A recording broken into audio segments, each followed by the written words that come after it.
देखिए पहला वीडियो है, इसके बाद हम लोग ट्रिगोमेट्री का हर सेशन करेंगे, ठीक है। तो ये ट्रिगोमेट्री का आपके पास लगभग 3 हमेशा 15-15 मिनट का वीडियो आएगा आपके पास, और हमारे चैनल पे इसको अपलोड किया जाएगा, और प्रत्येक ऐसे करके सब चैप्टर का वीडियो हम धीरे धीरे देते रहेंगे। तो ये पहला चैप्टर है, ये बेसिक रहेगा आपके लिए। ट्रिगोमेट्री के बारे में बताएंगे कि ट्रिगोमेट्री चैप्टर का उपयोग क्या है। उसके बाद हम ट्रिगोमेट्री अगले वीडियो से हम लोग ट्रिगोमेट्री चालू करेंगे। आज हम आपको बताते हैं कि ट्रिगोमेट्री किस किस एग्ज़ाम में पूछता है और इसका क्या क्या उपयोग है, मतलब इसका क्या क्या आप यूज़ कर सकते हैं, और इसमें विद इन आप कितना सेकंड में आप क्वेश्चन बना सकते हैं और कितना परसेंटेज ऑफ क्वेश्चन इसका एग्ज़ाम में आता है। तो अब पहले देख लिया जाए, जैसे हम बात कर रहे हैं ट्रिगोमेट्री का,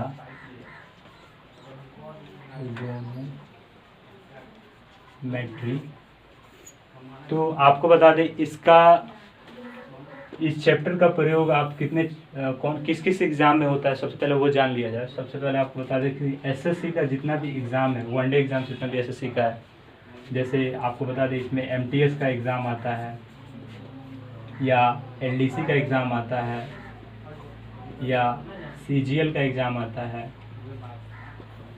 या सीपीओ का एग्ज़ाम होता है, या आप यूपीएससी के अंदर जाते हैं तो सीडीएस का एग्ज़ाम होता है, या ईपीएफ का एग्ज़ाम होता है, या आप रेलवे सिंपल सा रेलवे का एग्ज़ाम लेंगे तो इससे लगभग आपको बता दें कि क्वेश्चन इससे 5 या 6 क्वेश्चन होते हैं। अगर आप एलडीसी का पेपर ले लें, जो प्री का पेपर होता है, चाहे सीजीएल का जो प्री का पेपर होता है, इसमें और तीनों में प्री का पेपर होता है, जिसमें 25 क्वेश्चन में आपका लगभग 5 क्वेश्चन होता है। इससे 5 क्वेश्चन आप ट्रिगोमेट्री से बना सकते हैं। और आपको बात बता दें कि ट्रिगोमेट्री एक ऐसा चैप्टर है कि आप विद इन इसका आंसर अगर आप 25 से 30 सेकंड में आप इसका आंसर दे सकते हैं। तो आजकल एग्ज़ाम में टाइमिंग ज़रूरी है। आप अप्रोच करेंगे, अगर अच्छे मेथड से अप्रोच करेंगे तब आप जाके इतने कम समय में आप बना सकते हैं। अगर आपको पूरा पकड़ है तो आप मैथ में अच्छा स्कोर कर सकते हैं, अगर इस चैप्टर से आपको पकड़ है तब। अच्छा, आपको बात बता दें कि अगर कोई बेसिक से अगर मैथ बनाए, मान लीजिए 10th में तो सब कोई पढ़ा होता है ट्रिगोमेट्री, मगर अगर उससे कोई सॉल्व करना चाहे कोई क्वेश्चन, तो उसको लगभग एक क्वेश्चन सॉल्व करने में 5 मिनट या 6 मिनट लग जाएंगे। हालांकि कोई भी इसमें का जितना भी एग्ज़ाम आपको बता दें, तीनों एग्ज़ाम 60 मिनट्स का होता है, 60 मिनट्स। अगर आप एक क्वेश्चन 5 मिनट में बना रहे हैं तो सोचिए कि 25 क्वेश्चन बनाने में आपको कितना समय लग जाएगा। 25 क्वेश्चन बनाने में आपको समझिए 125 मिनट लग जाएगा, जो कि काफ़ी, जो एग्ज़ाम से ज़्यादा है, जो 2 घंटे का टाइम ले लीजिएगा तो आपको विद इन एक क्वेश्चन आपको 25 से 30 सेकंड में करना पड़ेगा, तब आप इसमें स्कोर कर पाएंगे। तो चलिए हम लोग ट्रिगोमेट्री देखते हैं इसके अंदर क्या क्या है। ट्रिगोमेट्री के अंदर क्या क्या और इसको कैसे हम लोग बनाएंगे।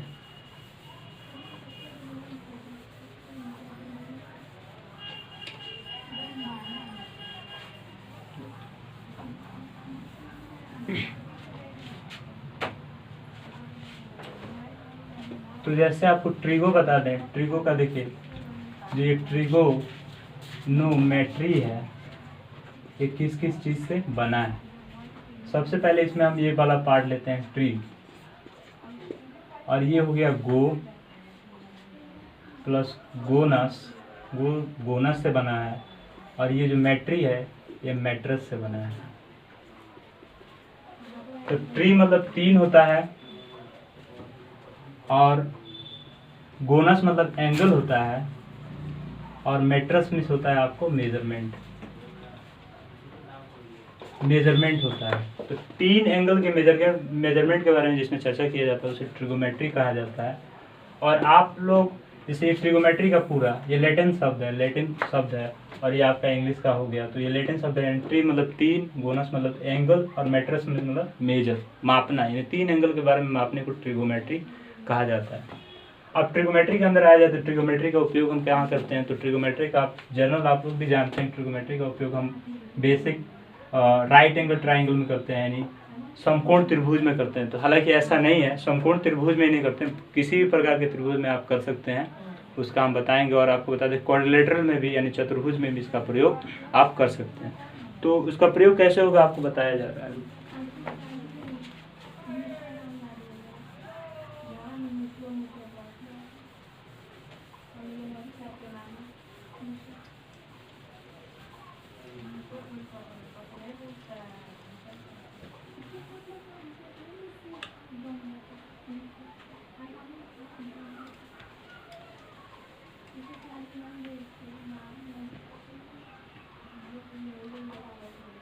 अब देखिए ट्रिग्नोमेट्री का उपयोग कहाँ करेंगे। आप लोग सीधा से जानते हैं कि राइट एंगल जो हम लोग का होता है, राइट एंगल ट्राइंगल जो है, इसमें ट्रिग्नोमेट्री का उपयोग आप बचपन से पढ़ते आए हैं कि हाँ भाई पाइथागोरस थ्योरम होता है 90 डिग्री का, तो इसमें हम लोग ट्रिग्नोमेट्री यूज कर सकते हैं। हालांकि ऐसा नहीं है, राइट एंगल में ही नहीं बल्कि किसी भी प्रकार के त्रिभुज में भी कर सकते हैं। मान लीजिए एक सिंपल सा ट्राइंगल लेते हैं, कोई भी एक सिंपल सा ट्राइंगल लेते हैं तो उसमें भी आप कर सकते हैं। जैसे मान लीजिए ये रहा एक ट्राइंगल ABC और इसका एक भुजा मान लीजिए AB और ये C, ABC, ठीक है। अगर इसमें हमको प्रयोग करना है कि मान लीजिए इसमें हम कैसे ट्राइगोनोमेट्री का प्रयोग कर लेंगे, तो मान लीजिए यहाँ पे एक थीटा है, तो चलिए इसका अगर हम इसमें आपको प्रयोग दिखाएं तो कॉस थीटा एक फॉर्मूला होता है ट्रिग्नोमेट्री में, कॉस थीटा यानी B square plus C square minus B square plus A square minus C square बटा 2BA।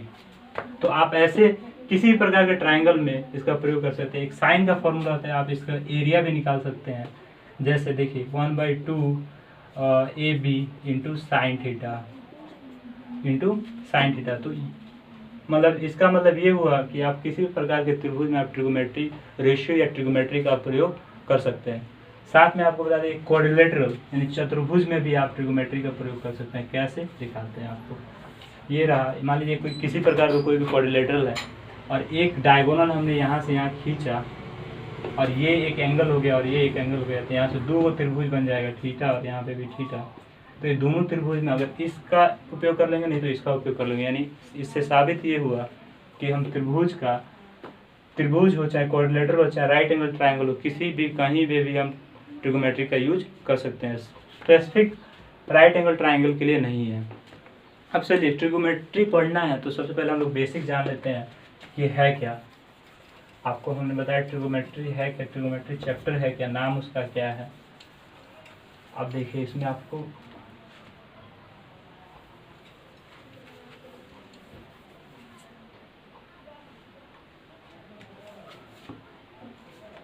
देखिए ट्रिग्नोमेट्री हम राइट एंगल ट्राइंगल के बारे में बात करेंगे। सबसे पहले राइट एंगल ट्राइंगल के बारे में बात किया जाएगा।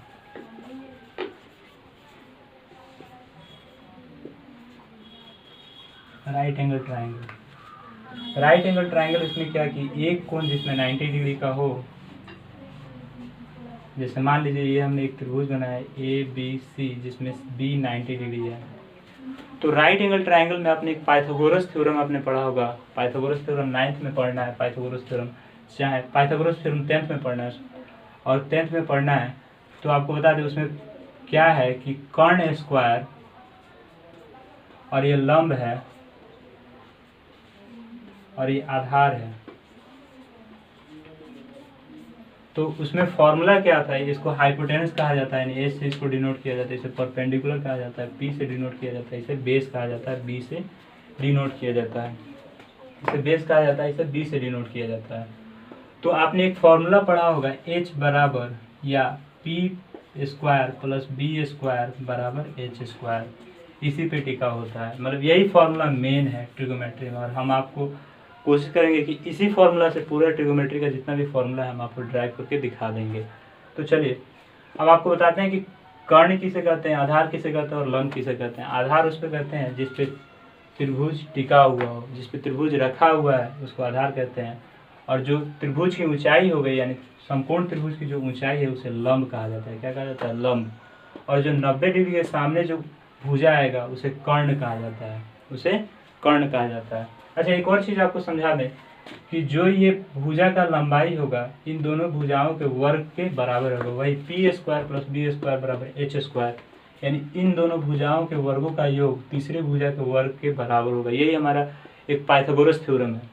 तो ये इसी का प्रयोग करना है। इसमें अब रेशियो आ गया, जैसे ये एंगल हो गया और ये एंगल हो गया, इसी के लिए ट्रिग्नोमेट्रिकल जितना रेशियो होता है, ट्रिग्नोमेट्री वाला जो जितना भी आपने रेशियो पढ़ना है, साइन हो गया, कॉस हो गया, टेन हो गया, कॉसेक सेक या कॉट हो गया, तो उन सब का प्रयोग इसी में किया जाता है। तो एक बार फिर से आपको समझा दें कि ये राइट एंगल ट्राइंगल हो गया जिसमें एक बी जो 90 डिग्री का है, ठीक है, और 90 डिग्री के सामने वाला हमेशा भुजा जो होगा वो कर्ण होगा यानी हाइपोटेनस होगा, और जो त्रिभुज की लंबाई होगी उसे लंब कहा जाएगा यानी परपेंडिकुलर, और जिस पे त्रिभुज टिका होगा उसे बेस कहा जाएगा। उसे क्या कहा जाएगा? बेस। चलिए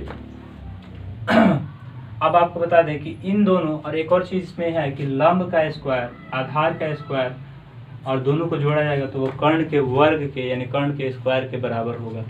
चलिए आप अगला आपको बता दें इसमें एक और चीज,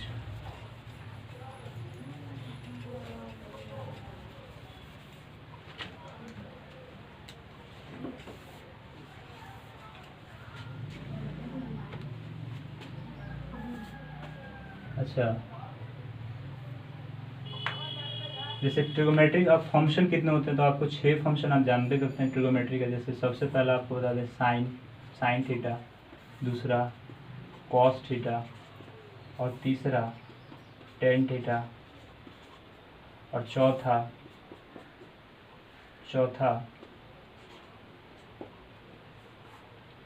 कॉसेक थीटा, और पांचवा सेक थीटा, और छठा जो है उसे कॉट थीटा, जो छठा है वो कॉट थीटा। चलिए इसके बारे में जानिए। ट्रिगोमेट्रिक फंक्शन है, इसे p/h से डिनोट किया जाता है, यानी इसमें p/h आता है, और इसमें जो होगा इसमें b/h आएगा, और आपको बताते चलेंगे कैसे आएगा। इसमें p/b आएगा, और सेम इसी का उल्टा आप जाइएगा तो ये हो जाएगा, यानी सेम इसी का उल्टा, यानी क्या हो जाएगा? ये हो जाएगा आपको h/p, और फिर इसका उल्टा जाइएगा तो इसका उल्टा आपको बता दें कि h/b, और फिर इसका उल्टा आइएगा तो क्या हो जाएगा? b/p। तो ये 6 ट्रिगोमेट्रिक फलन है, त्रिकोणमितीय फंक्शन है। और आपको बता दें कि इसका वर्क कैसे होता है, इसका वर्क आपको बता दें कि इसका वर्क कैसे होगा, तो आपको बता दें आप सिंपल तो हमने आपको बताया ट्रिगोमेट्रिक फलन के बारे में, तो जिसमें साइन थीटा के बारे में हमने बताया था p/h। तो होता कैसे इसको हम समझ लेंगे कि साइन का उल्टा कॉसेक होता है, और कॉस का उल्टा सेक होता है, और टेन का उल्टा कॉट होता है। तो p हमने बताया था कौन होगा? जो त्रिभुज की लंबाई होगी उसी को p कहा जाता है। हालांकि ऐसा होता नहीं, वो एंगल के ऊपर डिपेंड करता है, तो आपको बताएंगे। और कर्ण किसे का h हाइपोटेनस किसे कहा जाता है? जो 90 डिग्री के सामने का जो कोण होता है, इसके सामने का जो भुजा होगा वो हाइपोटेनस कहलाएगा, और जिसके ऊपर त्रिभुज होगा उसे आधार कहा जाता है, बेस कहा जाता है। तो देखिए सबसे पहली बात आपको बता दें कि हम साइन थीटा के बारे में जानेंगे। मान लीजिए एक त्रिभुज है जिसमें 90 डिग्री का, और यहाँ पे एक थीटा बनता है। तो साइन थीटा के बारे में हम देखेंगे कि साइन थीटा अगर हमने एंगल लिया यहाँ पे साइन थीटा, तो कैसे लिखेंगे साइन थीटा। यहाँ मान लीजिए ए बी और ये सी, एक त्रिभुज है जिसमें बी 90 डिग्री और सी थीटा है, सी एंगल सी कितना है? थीटा है। तो साइन थीटा के बारे में जानते हैं। चलिए तो थीटा के सामने का जो भुजा होगा उसे p कहा जाएगा। क्या कहा जाएगा? p। और थीटा के सटे हुए जो भुजा होगा उसे b कहा जाएगा, और 90 डिग्री के सामने जो होगा उसे h हमेशा कहा जाएगा। ये हमेशा कांस्टेंट रहेगा, ये कभी नहीं बदलेगा। और ये दोनों जो पार्ट है p और b, ये वेरिएबल है, ठीक है, ये बदलता रहेगा, ये दोनों बदलता रहेगा, और ये जो पार्ट रहेगा वो कांस्टेंट रहेगा, टिका रहेगा। या किसी भी फलन में आप चेक करेंगे तो ये हमेशा टिका रहेगा। तो आपको बात बता दें कि देखिए b यानी 90 डिग्री के सामने जो भुजा होगा उसे कर्ण कहा जाएगा, और थीटा के सामने जो भुजा होगा उसे p कहा जाएगा, और जो भुजा सटा हुआ होगा उसे b कहा जाएगा। तो साइन थीटा के लिए देखें तो साइन थीटा आपको अभी बताए हैं कि थीटा के सामने जो भुजा है उसे p कहा जा रहा है। तो थीटा के सामने देखिए यानी p यानी AB, और ये जो b के यानी p/b जो होता है p/h, तो p के नीचे यानी h के सामने h कौन सा है? तो b के सामने वाला जो भुजा है उसे h कहते हैं। तो देखिए b के सामने वाला भुजा हमारा क्या है? AC है, तो ये हो जाएगा आपको AB/AC। अब आ जाते हैं हम लोग cos थीटा में। cos थीटा में हमको सिर्फ 2 समझना है कि b किसे कहा जाता है और p किसे कहा जाता है, ठीक है। तो ये जो 6 फलन है आपको याद हो गया होगा लगभग कि देखिए साइन थीटा बराबर p/h, cos थीटा बराबर b/h, टेन थीटा बराबर p/b, cosec थीटा बराबर h/p, और sec थीटा बराबर h/b, और cot थीटा बराबर b/p। यानी ये 6 फलन है। साइन थीटा का उल्टा क्या होता है? cosec थीटा, और कॉस थीटा का उल्टा क्या होता है सेक थीटा, और टेन थीटा का उल्टा क्या होता है कॉट थीटा। तो आपको एक बता देंगे कैसे उल्टा होता है। देखिए इसका हम आपको एक प्रूफ दिखा रहे हैं कैसे उल्टा होता है, हालांकि एक फॉर्मूला भी होगा वो sine theta into cosec theta, sine theta into cosec theta बराबर 1 होता है, sine theta into cosec theta बराबर 1 होता है। तो देखिए 1 कैसे होता है ये भी आपको बता दें, साइन थीटा बराबर पी बाई एच होता है, और कॉसेक थीटा हमने आपको अभी बताया था यहाँ उल्टा ये रहा कॉसेक यानी एच बाई पी। तो इससे इससे ये कट गया, इससे इससे ये कट गया, यानी 1 में 1 से गुना होगा तो 1 होगा। और यहाँ ऐसे भी देख सकते हैं आप उल्टा होता है, देखिए कैसे साइन थीटा, अगर साइन थीटा और यहाँ गुना में है ये चीज़ और इस साइड भेजेंगे इसको इधर, तो ये क्या हो जाएगा डिवाइड हो जाएगा, यानी कॉसेक थीटा आ जाएगा, कॉसेक थीटा आ जाएगा। और सेम ये कॉसेक थीटा यहाँ पे गुना है, तो अगर इसको इधर भेजेंगे साइन थीटा को क्या हो जाएगा कॉसेक थीटा बराबर 1 बाई साइन थीटा। ठीक है, तो सेम सबके साथ जो उल्टा है उसका फॉर्मूला ऐसे बनेगा। जैसे हमने बोला आपको कॉस का उल्टा सेक होता है, तो देखिए cos theta into sec theta बराबर 1, तो सेम कॉस थीटा बराबर 1 बाई सेक थीटा, या सेक थीटा बराबर 1 बाई कॉस थीटा। चलिए अब tan theta into cot theta, tan का उल्टा क्या होता है कॉट, यानी tan theta into cot theta. अब ये फॉर्मूला लिखवा दे रहे हैं, इसके बाद आगे वाले वीडियो में इस पर कुछ क्वेश्चन करवाया जाएगा तीनों फॉर्मूला पे, यानी फार्मूला 1, फार्मूला 2 और ये फार्मूला 3। तो आपको बता दें टेन थीटा बराबर 1 बाई कॉट थीटा, और यही कॉट थीटा बराबर क्या होगा, इधर हम लिख दे रहे हैं कॉट थीटा बराबर 1 बाई टेन थीटा। तो हमने देखा ये फॉर्मूला आता कैसे है, 1 कैसे आता है, तो यहाँ पे हमने देख लिया कि साइन थीटा बराबर क्या होता है पी बाई एच होता है, और कॉसेक थीटा बराबर क्या होता है इसका उल्टा, यानी एच से एच कटा, पी से पी कटा, और ये आपका 1 हो जाएगा यहाँ पे। तो सेम इसको ऐसे ही बना लेना है। तो एक बार हम फिर से इसको करके दिखा दे रहे हैं आपको। अच्छा चलिए कुछ इस पर कुछ फॉर्मूला मतलब कुछ क्वेश्चन बना लिया जाए, इस पर कुछ क्वेश्चन बना लिया जाए। तो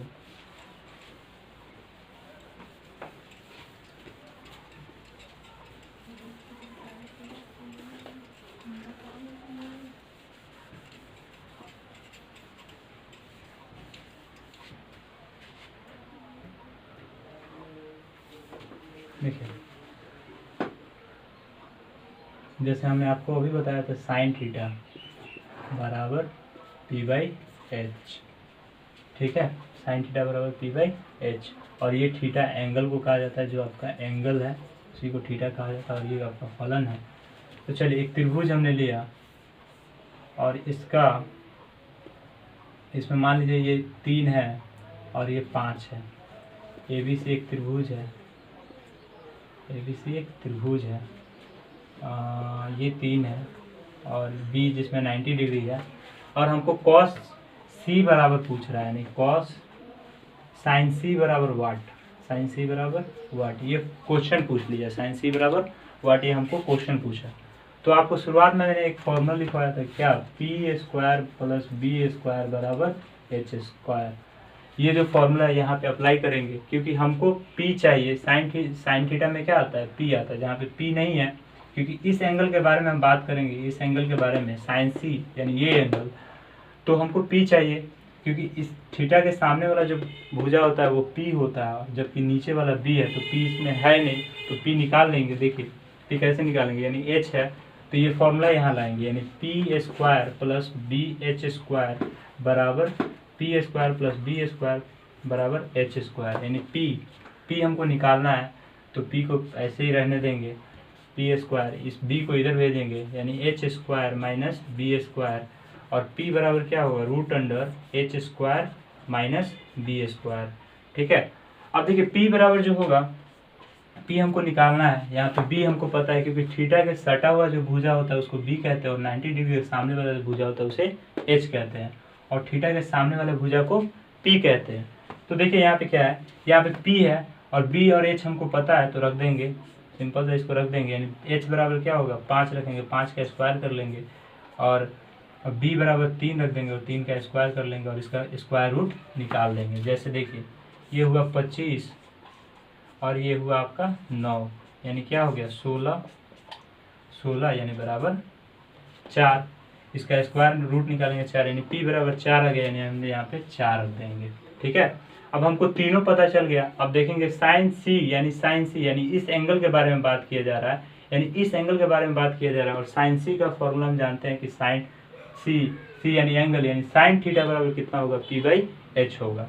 ठीक, तो साइन सी इस एंगल के बारे में बात करें तो अभी हम आपको पहले बता चुके हैं कि जिस एंगल के सामने वाले भुजा को P कहते हैं, एंगल के सामने वाले भुजा को P कहते हैं, और एंगल के सटे हुए भुजा को B कहते हैं, और 90 डिग्री के सामने वाले भुजा को H कहते हैं। और वो हमेशा कांस्टेंट रहता है, जो H वाला बात है वो हमेशा कांस्टेंट रहेगा, हर में सेम रहेगा, और ये चेंज होता रहेगा।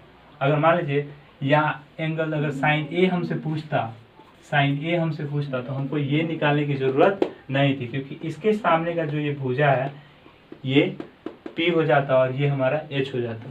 ठीक है, तो मगर यहाँ पे निकालना पड़ गया तो 4 निकाल लेते हैं। देखिए साइन सी बराबर क्या होगा, साइन सी बराबर हम दिमाग में रख लेंगे क्या, p/h।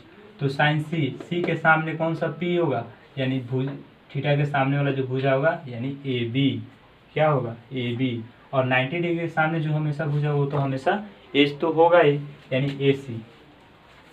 तो AB बराबर हम यहाँ पे कितना निकाले हैं 4, और AC बराबर हम कितना निकाले हैं 5, यानी 4/5 हमारा आंसर हो जाएगा। और मान लीजिए ये एंगल ना देखे साइन ए हमसे पूछता तो देखिए इस एंगल के सामने वाला भुजा कौन है, ये BC, यानी P। एंगल के सामने वाला भुजा हमेशा P होता है, और एंगल के सटा हुआ भुजा हमेशा क्या होता है B, और 90 डिग्री के सामने वाला भुजा हमेशा H होता है। तो देखिए अब साइन ए के बारे में पूछ रहा है, साइन ए के बारे में, तो इस थीटा के सामने वाला भुजा कौन है, साइन ए एंगल के बारे में कौन है, BC, यानी BC लिखेंगे। और AC हमेशा कांस्टेंट रहता है 90 डिग्री के सामने, यानी ये AC लिख देंगे, यानी H हमेशा कांस्टेंट रहता है और 90 डिग्री के सामने AC है, यानी BC बराबर आपका 3 हो गया और ये 5 हो गया। चलिए अब ये जो 3 4 5 है, अगर इतना हम लोग करेंगे एग्जाम में, अगर इतना हम लोग प्रोसेस करेंगे एग्जाम में, तो ये हमको करने में कम से कम 10 से 15 मिनट लगेगा। तो फिर फ़ायदा क्या हुआ, पढ़ने से कोई फ़ायदा नहीं हुआ। मान लीजिए अगर ये इतना करेंगे 10 से 15 मिनट, मान लीजिए आपका खूब प्रैक्टिस है तो 2 से 3 मिनट जरूर लगा दीजिएगा, अगर इतना प्रोसेस से जाइएगा। चलिए ज़्यादा तेज़ है तो आप 2 मिनट कम से कम लगा सकते हैं इस क्वेश्चन में। तो उतना भी हमको नहीं लगाना है, हमको कुछ आपको ट्रिक बताएंगे कि इसका ये कैसे निकलेगा। तो उसके लिए हम आपको आते हैं, सबसे पहले ये 6 फलन का आपको समझा दें।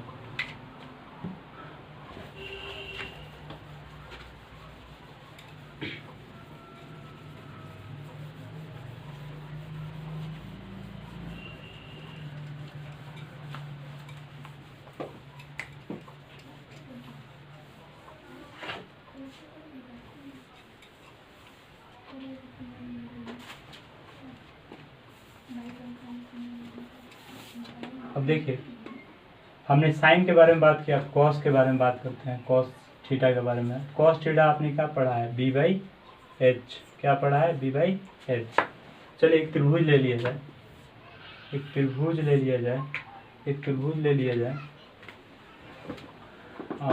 मान लीजिए कोई भी हम PQR एक त्रिभुज ले रहे हैं। चलिए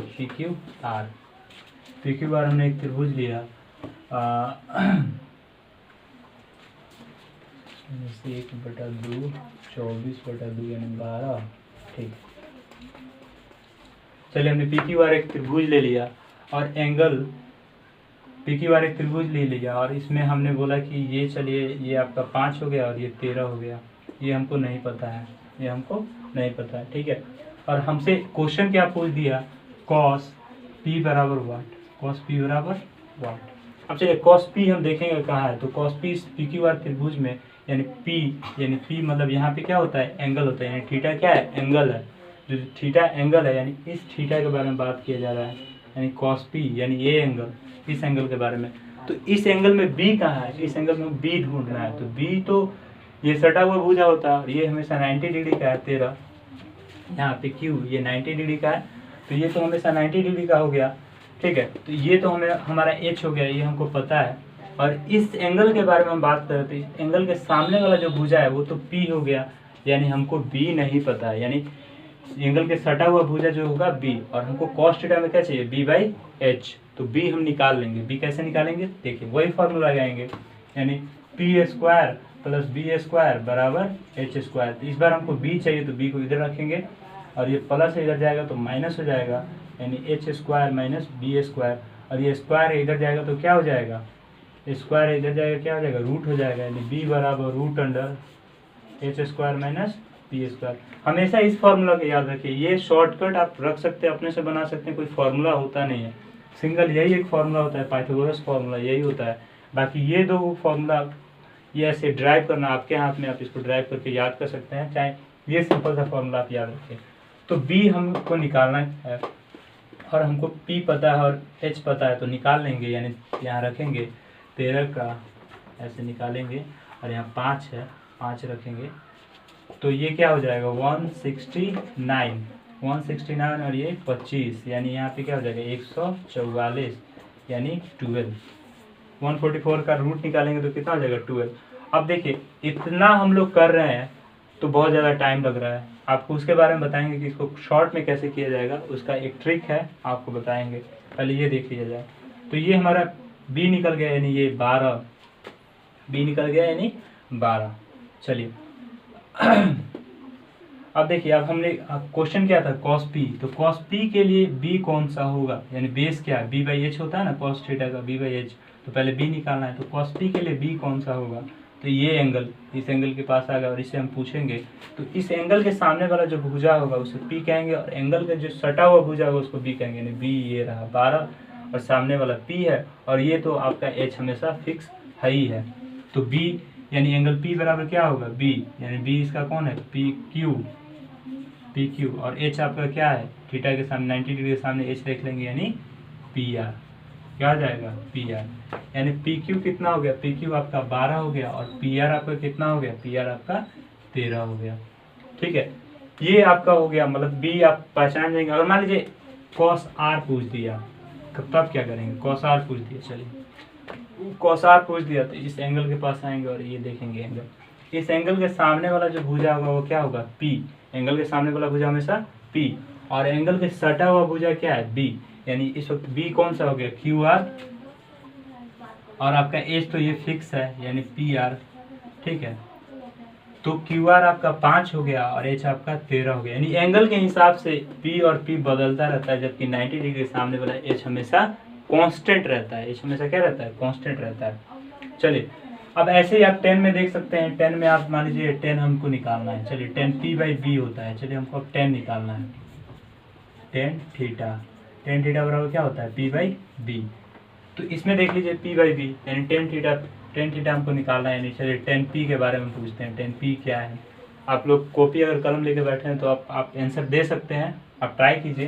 10 पी बराबर इसमें क्या होगा, यानी ये 12 है, ये 13 और ये 5 है नीचे, तो 10 पी कैसे आप देखेंगे, पी एंगल पी के पास जाएंगे, हमको क्या चाहिए ऊपर पी चाहिए और नीचे बी चाहिए, ऊपर पी नीचे बी, यानी ऊपर पी और नीचे बी, अंश में पी और हर में हमको बी चाहिए। तो पी देखिए कैसे निकालेंगे, एंगल पी यही है और इस पी के सामने वाला जो भुजा होगा उसको मतलब परपेंडिकुलर कहा जाएगा, लंब कहा जाएगा, यानी इस पी के सामने वाला भुजा ये रहा, यानी क्यू आर है तो क्यू आर लिख देंगे, और बी यानी इसके सटा हुआ भुजा ये बी होगा, एंगल के सटा हुआ भुजा हमेशा बी होगा, यानी पी क्यू।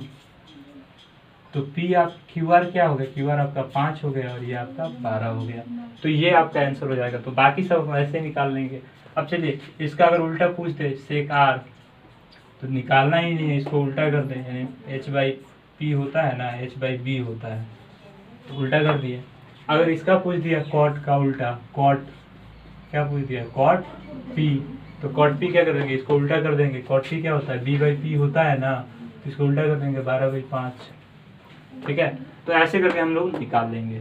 तो ये रहा आपका ट्रिगोमेट्रिक फंक्शन जितने भी होते हैं, फलन जितने भी होते हैं, तो इस तरह आपका ये हुआ। अब देखा जाए कि इसको हम कैसे शॉर्ट में सॉल्व करेंगे। देखिए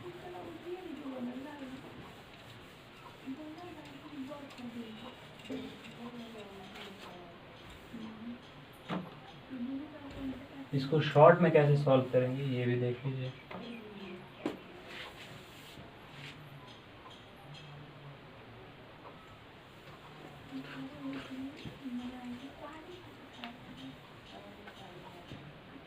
इसको शॉर्ट में कैसे सॉल्व किया जाएगा ये भी देखिए। इसको बोलते हैं ट्रिपलेट। ट्रिपलेट क्या बोलते हैं? ट्रिपलेट। अब ट्रिपलेट के बारे में समझिए। ट्रिपलेट क्या है? ट्रिपलेट जैसे हमने आपको अभी देखा था 3 4 5, ये वाला बात हुआ इसको, यानी जो पी एच और पी बी होता है इसी को ट्रिपलेट कहा जाता है। क्या कहा जाता है? ट्रिपलेट। तो ट्रिपलेट में 3 4 5 हम कैसे पता कर लेंगे भाई? हमको एक नंबर दिया हो तो हमको उतना नहीं करना पड़े, तो उसके लिए सबसे पहला केस 1 देखेंगे। केस 1 ट्रिपलेट हेडिंग दीजिए और केस 1 लिखिए। और यहाँ देखिए, अगर n जो नंबर होगा वो बड़ा होना चाहिए 3 से और यह 3 के बराबर होना चाहिए, तो उसके लिए केस क्या है? देखिए, उसके लिए केस ये है कि n या तो p होगा नहीं तो b होगा। उसके बाद n स्क्वायर माइनस 1 बाई 2 और उसके बाद आपको बता दें कि n स्क्वायर प्लस 1 बाई 2। तो देखिए, ये आप p ले लीजिए और ये आपका b और ये आपका h। कैसे देख लिया जाए? अगर मान लीजिए n होना चाहिए और ये हमेशा ऑड नंबर के लिए है, ये हमेशा ऑड नंबर के लिए है। n हमेशा ऑड नंबर होगा। क्या होगा? Odd number. ऑड नंबर होगा 3 से ज़्यादा होगा या 3 के बराबर होगा। चेक करके देखते हैं कैसे। मान लीजिए एग्जाम में, अगर मान लीजिए एग्जाम में यही दे दे आपसे 3 5 और कहिए 4 निकालने के लिए, तो आप उतना फॉर्मूला ट्राई करेंगे ना, तो उससे अच्छा है कि आप इसको याद रख लीजिए, n square minus 1 by 2 n square plus 1 by 2। अब देखिए n बराबर जो हमने बोला 3 होना चाहिए या 3 से बड़ा होना चाहिए, और ये जो n नंबर होगा हमेशा क्या होगा? Odd number. क्या होगा? Odd number. क्या होगा? Odd number. अब देखिए, सबसे पहला एग्जाम्पल हम 3 ही लेते हैं। चलिए, n बराबर 3, तो देखिए कैसे रखेंगे? n बराबर 3, p हो गया। p चाहे b कुछ भी हो सकता है, सिर्फ ये वाला जो पार्ट होता है वो कांस्टेंट होता है। चलिए, अब देखिए क्या हो गया? 3। अब n का मान रख दिए यहाँ पे 3 स्क्वायर माइनस 1 बाई 2 और यहाँ पे फिर 3 का मान रख दिए n स्क्वायर प्लस 1 बाई 2। तो ये 3 आ गया और 3 में से 9 में से 1 जाएगा यानी 8 बटा 2 यानी 4, और ये 3 एक स्क्वायर करिएगा 9 हो जाएगा, 1 10 हो जाएगा, 10 बटा 2 यानी 5। ठीक है, ये ट्रिपलेट हो गया। अब चलिए एक और नंबर हम लेते हैं 5। क्या 5n मतलब 3 से ज़्यादा है? बिल्कुल 3 से ज़्यादा है। 5 3 से ज़्यादा है और ऑड नंबर भी है। क्या है? ऑड नंबर भी है। तो चलिए हम 5 लेते हैं। 5, अब 5 n की जगह रखेंगे यहाँ पे 5 को, तो 25 माइनस 1 कितना हो गया? 24 बटा 2 12। अच्छा, फिर यहाँ पे रखिएगा तो 25 प्लस 1 26 बटा 2 यानी 13। ठीक है, 26 बटा 2 यानी 13 हो जाएगा। अच्छा, उसके बाद आप 7 ले लीजिए। इसके बाद आप 7 ले लीजिए। 7 जब लीजिएगा तो n से ज़्यादा भी है और आपका ऑड नंबर है। चलिए 7, तो 7 से अगर स्क्वायर कीजिएगा, 7 का स्क्वायर 49 माइनस 1 48 बटा 2 कितना हो जाएगा? 24। और फिर आप 7 लीजिएगा, 7 49 1 50 बटा 2 यानी 25 बटा 2 25। अच्छा, एक चीज़ आप गौर कर रहे होंगे कि यहाँ पे हमेशा गैप 1 आ रहा है, यहाँ पे हमेशा गैप 1 आ रहा है, यहाँ पे हमेशा गैप 1 आ रहा है।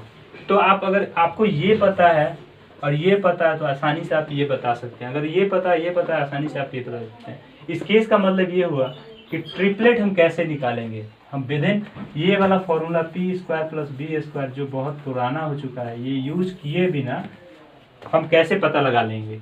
तो इसके लिए आपको 2 चीज़ पता होना चाहिए, ये तो ये पता होना चाहिए। अगर सिर्फ एक चीज़ पता है तो ये वाला केस हम चले जाना चाहिए, यानी केस नंबर 1 जो n बराबर क्या होना चाहिए? n जो 3 के बराबर होना चाहिए, 3 से बड़ा होना चाहिए, मगर n हमेशा क्या होगा? Odd number. उसके लिए ये फॉर्मूला हमने रखा, ये p हो सकता है, b होगा और ये h होगा। तो ये हमने कुछ देखा।